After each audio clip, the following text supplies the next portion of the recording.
So this is day one, and I've realised the battle begins. That this is a big challenge that I'm taking on, and there's going to be a long journey in front of me. But I also want to talk about the reason why I've chosen to stop drinking forever. Why I'm not even doing any more a 28-day challenge or a 90-day challenge or even a 12-month challenge. And I was articulating this to a friend of mine yesterday. I went down to the park with my wife and our son, Oscar, and we had a beautiful day in the park. It was out in the sun, I was on the river. We met up with a couple of friends, and these friends are fantastic people. And I wanted to share with them this decision that I've made, that I've made a decision to never drink again. And they were very, they were very supportive of that. But my friend said, but maybe, after a year or two, you'll be able to introduce alcohol again, or maybe have one or two drinks. And I looked at him and I said, look, no, I need to commit to this forever. I can't do this for 28 days anymore. I can't do this for 90 days anymore. I can't even do this for a year anymore. It has to be permanent. It has to be a permanent decision. And he was curious and said, why is that? And I said, well, imagine if a heroin addict made a decision to quit taking heroin for the rest of their life. Imagine how foolish it would be if you said, look, why don't you just do it for 28 days and start up heroin again in 28 days? It's just not going to happen, right? The difficulty of that person, the suffering that person has to go through in that 28 days to just get through it, and then to start all over again. Every time you start drinking again, you have to go through the whole thing again. And, I'm not a person that does moderation very well.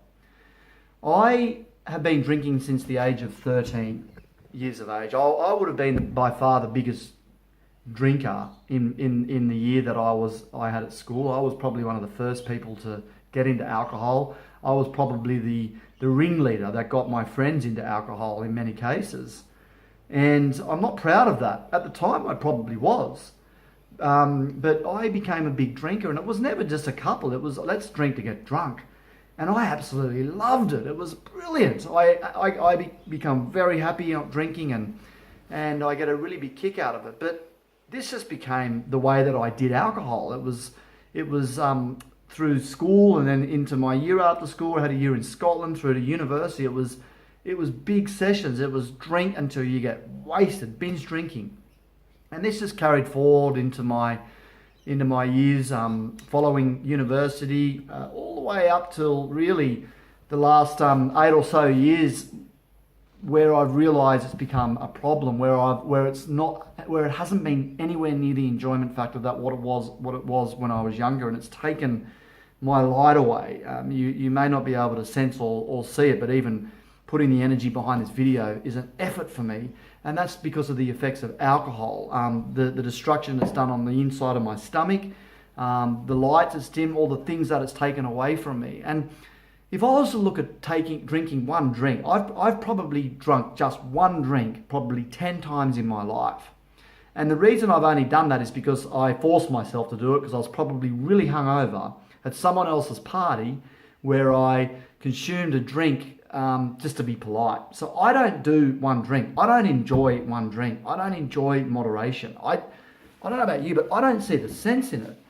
So for me, I have to let it go completely. It's an all or nothing. I have to be nothing, and that's why I came to this light bulb moment that it has to stop, because it's taken so many things away from me, and I'm no longer getting the gain out of it. And I've known this for, as I was saying, about 8 years, probably longer, but 8 years where I've really known at a subconscious level this is not doing me any good. Yet I go on and still do it anyway. Now, my alcohol problem is bad. It certainly isn't as bad as what some others have.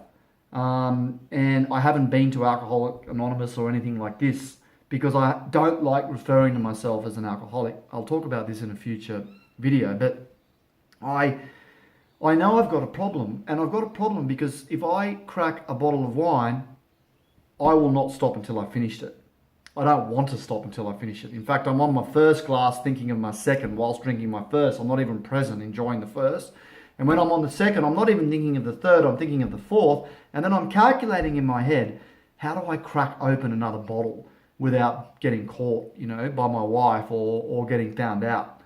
So that's why I know I've got a problem, and I'll tell you numerous things that I do that are so sneaky, where I'll finish off a bottle of wine and I'll refill it with water and I'll put it back in the fridge to look like I've only drunk half a bottle of wine, or I'll put empty bottles in cupboards and then crack a new one and pretend that it's the first bottle I'm drinking. I mean, there's so many things that I do. And the last time I did a 28-day challenge, I got to the 28 days no alcohol, felt great, and I celebrated with 2 bottles of Riesling and 3 whiskies. I actually can't remember the last hour of that day.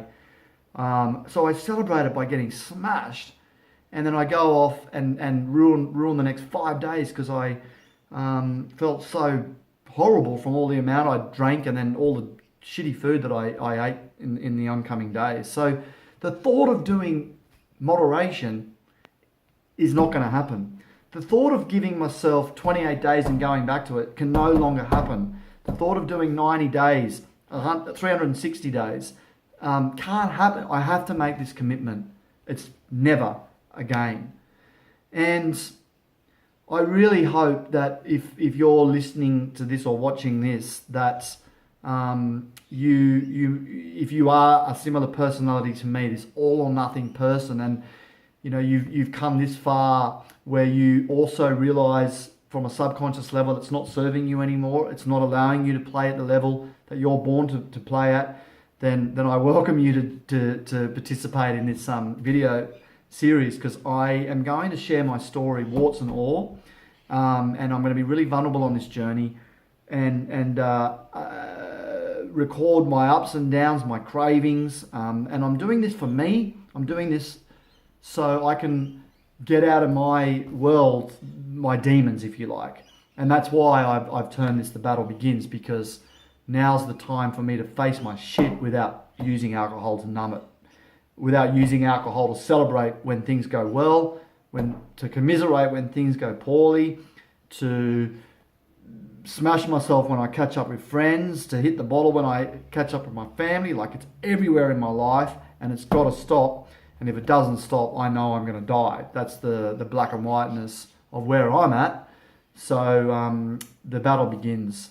It's day one. It's been a challenging day for me. I've just finished my a day at work, but I'm still very excited. I'm actually going to go and force myself to go for a run right now so I can sweat out some of this yucky toxin that I feel I'm carrying. I'll be in touch, but for now, take care.